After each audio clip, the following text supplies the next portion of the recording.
Wa amsik lisanaka, jagalah lesan kamu daripada manusia. Jangan sampai kamu itu menyebut-nyebut orang lain kecuali menyebut kebaikannya. Jangan sampai menyebut keburukannya, kekurangannya. Ini pesannya. Jagalah lesan kamu, jangan sampai dibuat menceritakan kejelekan orang lain. Ini yang mungkin orang itu lalai, ya. Kemungkinan besar lalai. Karena apa? Biasanya yang paling banyak timbulnya dari sifat iri atau dengki. Akhirnya lahirlah kata-kata yang menjelek-jelekan orang yang diiri atau dengki. Nah, akhirnya setiap kumpul sana sini, kumpul sama orang sana orang sini, selalu berbicara, orang itu gak genah, orang itu masa seperti ini, sambil menyebutkan nama sudah. Ini sudah timbul pasti itu dari sifat iri atau dengki, pasti timbul. Makanya kalau sudah gak bisa memegang kata-katanya, ini berarti tidak termasuk ilmunya awalin al akhirin. Jadi jangan sampai kita itu selalu menyebut-nyebut kejelekan orang. Tidak usah. Kejelekan sendiri saja dikoreksi sudah. Itu banyak. Mungkin kalau kita kalkulasi ya, itu nggak muat satu buku itu untuk mengoreksi kejelekan diri kita sendiri. Kok mau mengoreksi kejelekan orang lain? Tidak usah. Ini repot. Ini sifat yang seperti ini timbulnya karena iri biasanya. Paling banyak karena iri, karena dengki, akhirnya seperti itu. Ada tetangganya yang kaya, akhirnya cerita ke tetangga yang lain. Anak kaya, misalnya. Seperti ini. Selalu dijelek-jelekan sudah. Akhirnya ketemu sedikit celah, kekurangan, diceritakan lagi. Ada lagi sedikit, mungkin karena ada batu di rumahnya. Berarti nyimpen jimat misal ya, akhirnya kekayaan ya, kayak tuyul seperti itu. Ada celah kekurangan sedikit selalu diceritakan. Ini sifat timbulnya dari sifat iri biasanya atau dengki.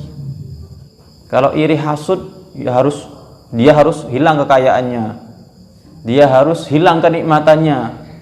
Makanya berusaha sudah, mau dijelek-jelekan, mau dijatuhkan martabatnya, sudah. Terus pihak orang yang dijelek-jelekan seperti itu, semisal kita yang dijelek-jelekan, tidak usah balas. Tidak usah balas. Karena apa? Allah tidak akan menjatuhkan martabat kita di sisi Allah. Tidak usah mikirin manusia, di sisi Allah. Kalau Allah tidak kehendaki, malah kita dimuliakan. Kalau kita sabar, kita tidak membalas kejelekannya, itu malah dimuliakan. Nah, kuatal muslim ya, sebenarnya kekuatannya muslim ini tuh terletak pada hatinya. Sebesar apa dia mampu sabar, sebesar apa dia mampu menahan kemarahan, sebesar apa dia mampu menahan membalas kemarahan orang lain. Orang lain marah kepada kita, orang lain ngamuk pada kita. Jika kita bisa mampu mengendalikan, mampu untuk menahan, itulah sesungguhnya hati yang paling besar, hati yang paling kuat. Orang yang paling kuat. Jadi orang mukmin yang paling kuat itu bukan dilihat dari kekuatan otot, ya, bukan dilihat dari kekuatan otak, bukan. Hati, ukurannya itu hati. Ukurannya itu hati, kata Rasulullah. Dan buktinya apa? Dibuktikan. Itu di dalam salah satu keterangan itu dibuktikan. Coba kalian pikir-pikir, begitu banyak orang yang sudah tua renta, gak kuat jalan saja, ya, nunduk sudah gak kuat, tapi dia kuat puasa ketika Ramadan, kuat puasa, malam masih bangun jam 2, jam 3 sholat.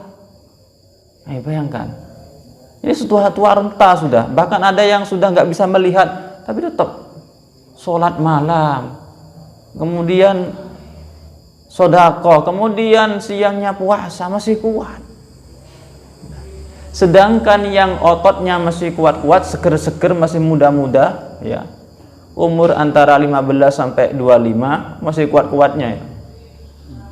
Ternyata nggak mampu puasa Ramadan, nggak puasa, ada di warung, ada kaki betisnya kok masih muda. Oh, ini masih anak muda ini masih. Ternyata nggak kuat puasa, bilangnya saya kalau puasa saya nggak kuat saya.